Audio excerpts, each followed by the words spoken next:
প্রিয় ছাত্রছাত্রীরা, তথ্য ও যোগাযোগ প্রযুক্তি ক্লাসে তোমাদের সবাইকে স্বাগতম জানাচ্ছি। আজকে আমরা তথ্য ও যোগাযোগ প্রযুক্তি অর্থাৎ আইসিটি এ বিষয়ের দ্বিতীয় অধ্যায় নিয়ে আলোচনা করব। আমি মোহাম্মদ ইব্রাহিম, সহকারী অধ্যাপক, পদার্থবিজ্ঞান বিভাগ, নজিপুর সরকারি কলেজ, পত্নীতলা, নওগাঁ। আমার ইমেল আইডি ibbd74@gmail.com। যেমন বলছিলাম, আজকের বিষয় হলো তথ্য ও যোগাযোগ প্রযুক্তি, দ্বিতীয় অধ্যায়, কমিউনিকেশন সিস্টেম এবং নেটওয়ার্কিং। আমরা এই কমিউনিকেশন সিস্টেম এবং নেটওয়ার্কিংয়ের একটা বিশেষ অংশ, ডেটা ট্রান্সমিশন মোড অর্থাৎ ডেটা ট্রান্সমিশনের দিক নিয়ে আজকে আলোচনা করব।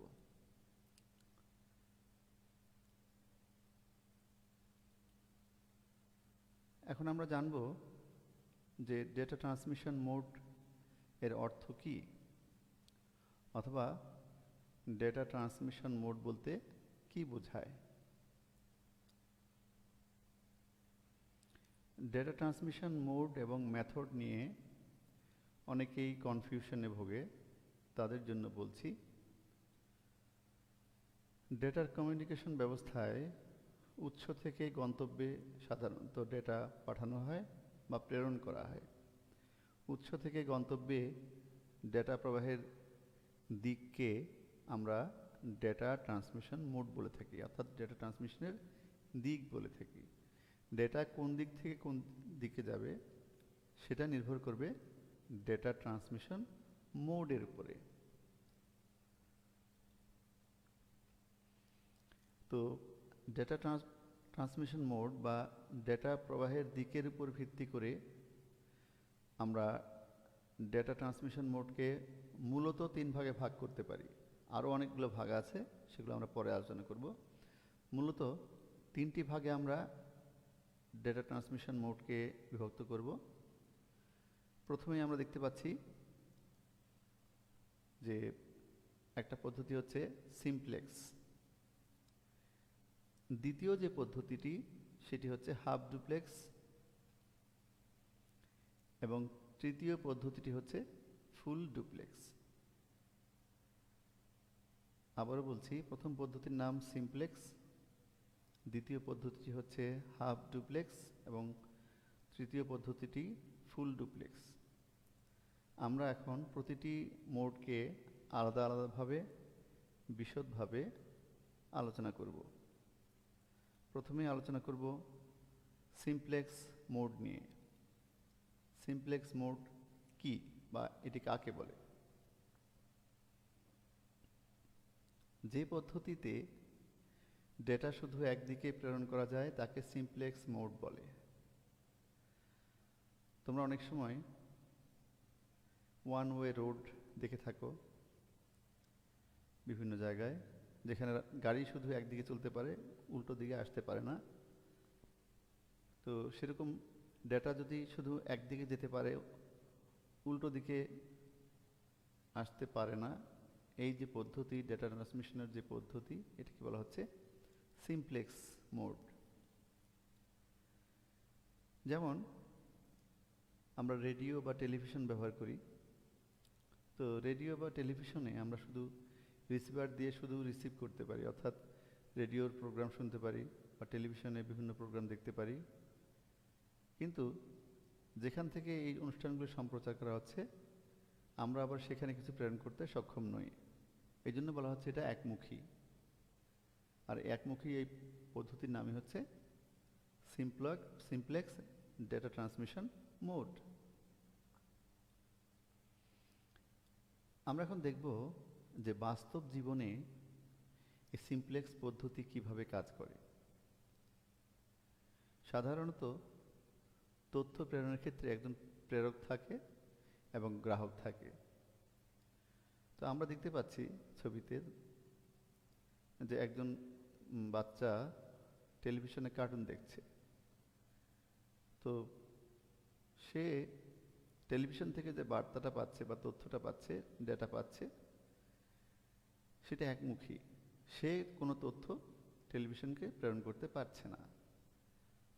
তো আমরা এভাবে শুধু তথ্য পেতে পারি কিন্তু পাঠাতে পারি না, এ ধরনের কোনো পদ্ধতি যদি আমরা ব্যবহার করি সেটাকে আমরা বলবো সিমপ্লেক্স পদ্ধতি। এখন প্রাপকের সংখ্যা এবং ডেটা গ্রহণের অধিকারের উপর ভিত্তি করে সিমপ্লেক্স মোডকে আবার 3 ভাগে ভাগ করা হয়েছে। প্রথম ভাগটি হচ্ছে ইউনিকাস্ট, দ্বিতীয়টি হচ্ছে মাল্টিকাস্ট এবং তৃতীয়টি হচ্ছে ব্রডকাস্ট। আবার বলছি, সিমপ্লেক্স ডেটা ট্রান্সমিশন মোডকে আমরা আরও 3টি ভাগে ভাগ করতে পারি। এই ভাগটা অবশ্যই প্রাপকের সংখ্যা এবং ডেটা গ্রহণের অধিকারের উপর ভিত্তি করে করা হয়েছে। আমরা 3টি ভাগে ভাগ করছি, ইউনিকাস্ট, মাল্টিকাস্ট এবং ব্রডকাস্ট। আমরা এখন প্রতিটি আলাদা আলাদাভাবে আলোচনা করব। প্রথমে আমি আলোচনা করব ইউনিকাস্ট ট্রান্সমিশন মোড নিয়ে। তোমরা দেখছো হয়তো একজন প্রেরক ডেটা প্রেরণ করলে শুধুমাত্র একজন প্রাপক যদি সেই ডেটা গ্রহণ করতে পারে তাহলে এই ধরনের মোডকে বলা হচ্ছে ইউনিকাস্ট। অর্থাৎ একজন তথ্য প্রেরণ করতে পারবে এবং তথ্য গ্রহণ করার ক্ষমতাও একজনের। এটিকে আমরা ইউনিকাস্ট বলি বা 1-to-1 মোড বলে থাকি। যেমন মোবাইলে কথা বলা, আমরা মোবাইলে সাধারণত একজনের সাথে কথা বলতে পারি সাধারণত। তাহলে একজন কথা বলবে আরেকজনের সাথে, সেও তার সাথে কথা বলবে। এই যে পদ্ধতি, এটিকে বলা হচ্ছে ইউনিকাস্ট।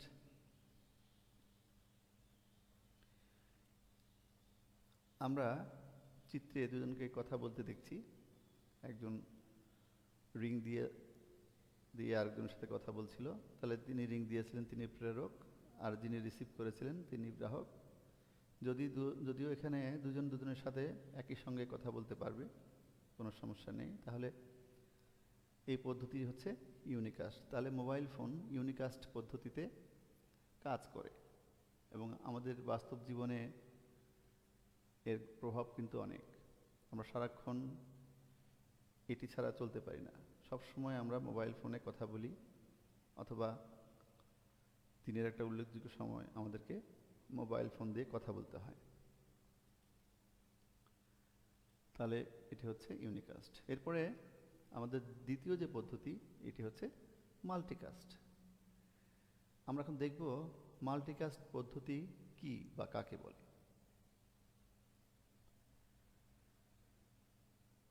ডেটা গ্রুপভুক্ত সকল কম্পিউটারে অথবা সকল মোবাইল ফোনে ডেলিভারি না হয়ে শুধুমাত্র বাছাইকৃত গ্রাহকের কাছে ট্রান্সমিট হলে আমরা তাকে মাল্টিকাস্ট বলে থাকি। যেমন গ্রুপ SMS, টেলিকনফারেন্সিং বা ভিডিও কনফারেন্সিং, এই পদ্ধতিতে আমরা একসাথে কয়েকজনকে মেসেজ পাঠাতে পারি বা একই সাথে কয়েকজনের সাথে কথা বলতে পারি, বা একই সাথে ভিডিও কল দিয়ে কয়েকজনের সাথে আমরা কথা বলতে পারি। এটাকে বলা হচ্ছে মাল্টিকাস্ট। অর্থাৎ একজন ডেটা প্রেরণ করলেও সেটি কয়েকজন, বাছাইকৃত কয়েকজন গ্রহণ করতে পারে, তবে সবাই নয়, বাছাইকৃত কয়েকজন এই তথ্য গ্রহণ করতে পারে। এটি হচ্ছে মাল্টিকাস্ট। এটিও খুব গুরুত্বপূর্ণ। SMS, টেলিকনফারেন্সিং এবং ভিডিও কনফারেন্সিং এখন খুব বেশি প্রচলিত। বিশেষ করে করোনা মহামারীর কারণে মানুষের সরাসরি যোগাযোগের চেয়ে SMS কিংবা ভিডিও কল কিংবা অডিও কল বা টেলিকনফারেন্সিংয়ের সাহায্যে কথা বলে কিংবা যোগাযোগ করে মানুষ অনেক বেশি উপকৃত হচ্ছে। এতে করে করোনা রোগটি ছড়ানোর সম্ভাবনা কম হচ্ছে। তো আমরা এখন দেখব মাল্টিকাস্ট কিভাবে কাজ করে। তোমরা দেখতে পাচ্ছ একটি মূল কম্পিউটার থেকে তথ্য প্রেরণ করা হচ্ছে, পাশে আরও 3টি কম্পিউটার আছে। তবে প্রথম গ্রাহক কম্পিউটার এবং দ্বিতীয় গ্রাহক কম্পিউটারটি তথ্য গ্রহণ করতে পারছে, কিন্তু তৃতীয় যে গ্রাহক কম্পিউটার বা ল্যাপটপ সেটি কিন্তু তথ্য গ্রহণ করার সুবিধা পাচ্ছে না। আগে থেকে সে এই তথ্য গ্রহণ করার জন্য অনুমতিপ্রাপ্ত নয়। তাহলে যতজন গ্রাহক থাকবে তাদের মধ্যে বাছাই করা কয়েকজন গ্রাহককে যখন একজন প্রেরক তথ্য প্রেরণ করবে, সেই পদ্ধতি হবে মাল্টিকাস্ট। এখানে দেখতে পাচ্ছ 3 নম্বর ডিভাইসটি তথ্য নিতে পারছে না। 1 নম্বর এবং 2 নম্বর পারছে, কিন্তু 3 নম্বরটি পারছে না। এটা আগে থেকে সিলেক্টেড। প্রথম দুটি গ্রাহক আগে থেকে সিলেক্টেড, ফলে তারা তথ্য গ্রহণ করতে পারবে। তৃতীয় গ্রাহক সিলেক্টেড নয়, তাই সেই তথ্য গ্রহণ করতে পারবে না। এটি হচ্ছে multicast data communication system, mode. এরপর আমরা মোবাইলের ক্ষেত্রে দেখতে পাচ্ছি একজন তথ্য প্রেরণ করছে, আর তার পাশে আরও 4জন গ্রাহক 4টি মোবাইল নিয়ে অবস্থান করছে। তো গ্রাহক 1, গ্রাহক 2 এবং গ্রাহক 3 তথ্য গ্রহণ করতে পারছে, কিন্তু 4 নম্বর মোবাইলের যে গ্রাহক তিনি তথ্য গ্রহণ করতে পারছেন না, অর্থাৎ 4 নম্বর মোবাইলে মেসেজ যাচ্ছে না। আমরা যদি মেসেজ হিসাবে হিসাব করি, তাহলে গ্রাহক 1, 2 এবং 3 এই 3টি মোবাইলে প্রেরক থেকে মেসেজ পৌঁছে যাচ্ছে, কিন্তু 4 নম্বর মোবাইলে মেসেজ পৌঁছে যাচ্ছে না। এই জন্য এটিকে বলা হচ্ছে মাল্টিকাস্ট।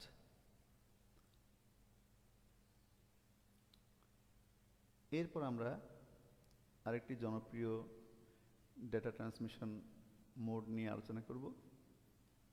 এটি হচ্ছে ব্রডকাস্ট। সাধারণত অনেক মানুষের কাছে কোনো তথ্য পৌঁছে দেওয়ার জন্য এটি খুব ভালোভাবে ব্যবহার করা যায়। একসাথে কয়েক মিলিয়ন লোক এই তথ্য সেবা পেতে পারে। তো ব্রডকাস্ট বলতে আমরা কি বুঝি? যে ট্রান্সমিশন ব্যবস্থায় নেটওয়ার্কভুক্ত কোনো প্রেরক কম্পিউটার হতে ডেটা ট্রান্সমিট হলে ওই নেটওয়ার্কভুক্ত সকল প্রাপক তা গ্রহণ করতে পারে, তাকে ব্রডকাস্ট ট্রান্সমিশন মোড বলে। এখানে যতজন গ্রাহক থাকবে সবাই তথ্য পেয়ে যাবে, কাউকে আলাদাভাবে তথ্য দেওয়া বা না দেওয়ার কোনো সুযোগ নেই, সবাই তথ্য পেয়ে যাবে। এটি হচ্ছে ব্রডকাস্ট ট্রান্সমিশন মোড। একে আমরা অনেক সময় 1 to all মোড বলে থাকি, কারণ একজন তথ্য প্রেরণ করলে সবাই সেটা পেয়ে যাবে, এই জন্য এটাকে 1 to all মোড বলা হয়ে থাকে। তবে এটি সাধারণত সিমপ্লেক্স হয়, মানে একমুখী হয়ে থাকে। যেমন রেডিও, টেলিভিশন, আমি আগেই বলেছিলাম যে এখানে সিমপ্লেক্স মোড কাজ করে, অর্থাৎ ব্রডকাস্ট সাধারণত সিমপ্লেক্স মোডের জন্য বেশি উপযোগী। আমরা দেখি যে বেতার এবং টেলিভিশনে যে সকল অনুষ্ঠান সম্প্রচার করা হয়, আমাদের দেশে যে সকল জনপ্রিয় বেতার বা টেলিভিশন কোম্পানি রয়েছে, তাদের অনুষ্ঠানগুলো আমরা খুব সহজেই সারা বাংলাদেশের মানুষ একই সঙ্গে উপভোগ করতে পারি। এটিকে বলা হচ্ছে ব্রডকাস্ট। তাহলে অধিক সংখ্যক লোকের কাছে তথ্য প্রেরণের জন্য এটি একটি জনপ্রিয় পদ্ধতি এবং এর খরচও তুলনামূলকভাবে কম। এখন আমরা দেখব আরেকটা উদাহরণ দিচ্ছি। এখানে দেখতে পাচ্ছি ডিশ অ্যান্টেনার সাহায্যে আমরা উপগ্রহ থেকে বিভিন্ন চ্যানেল বা তথ্য গ্রহণ করে সেগুলো 1, 2, 3, 4 চারজন গ্রাহকের কাছে পৌঁছে দিতে পারছি। এক্ষেত্রে এখানে 4জন গ্রাহক আছে, 4জন গ্রাহকই সকল তথ্য পেয়ে যাচ্ছে, এই জন্য আমরা এটাকে বলে থাকি ব্রডকাস্ট।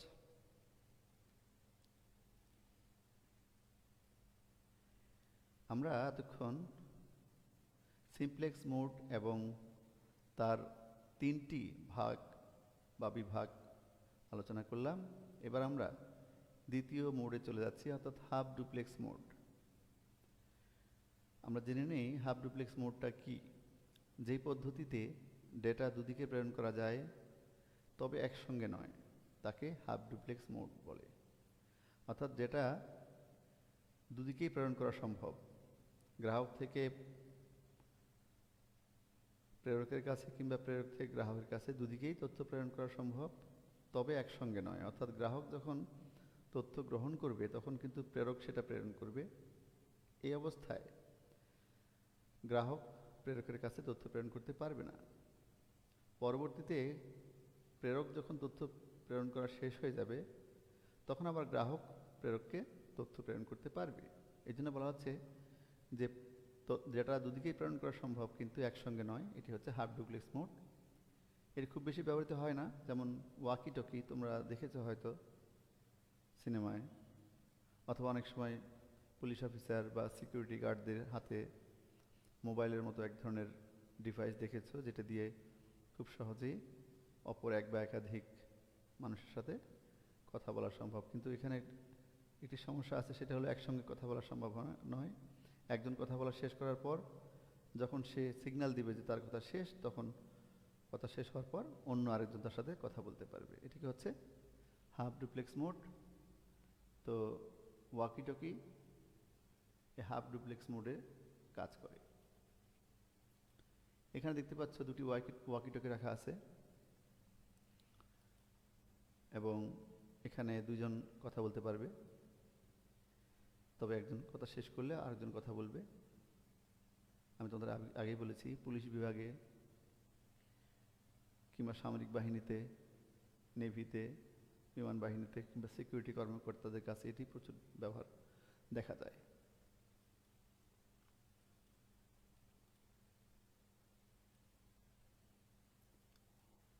আমরা দেখতে পাচ্ছি ছবিতে একজন লোক আরেকজন একটি বাচ্চার সাথে হাফ ডুপ্লেক্স মোডে ওয়াকি টকি দিয়ে কথা বলছে।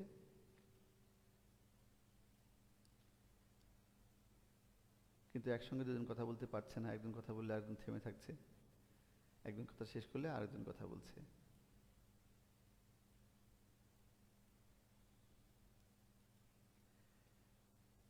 এবার আমরা তৃতীয় ডেটা ট্রান্সমিশন মোড নিয়ে কথা বলবো, অর্থাৎ ফুল ডুপ্লেক্স মোড নিয়ে কথা বলবো।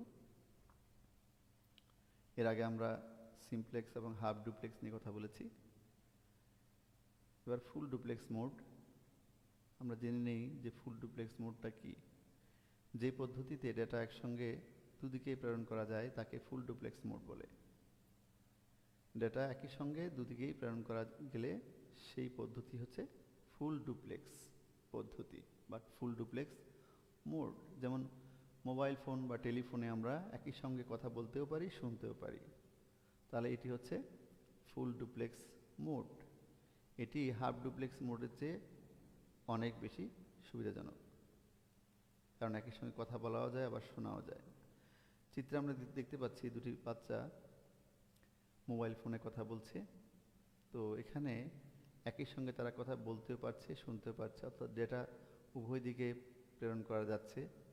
এই জন্য আমরা এটার নাম দিয়েছি ফুল ডুপ্লেক্স মোড। তো ডেটা ট্রান্সমিশন মোড আপাতত শেষ, অর্থাৎ আলোচনা মোটামুটি শেষ আজকের মতো। আমি তোমাদের জন্য 3টি বাড়ির কাজ রেখে যাচ্ছি। তোমরা চেষ্টা করবে আমার ক্লাসটি করলে বা ভালো করে দেখলে হয়তো তোমরা উত্তর পেয়ে যাবে। তারপরে তোমাদের হয়তো প্রত্যেকেরই বোর্ডের প্রেসক্রাইবড বই আছে, সেই বই থেকেও এগুলোর উত্তর পেয়ে যাবে।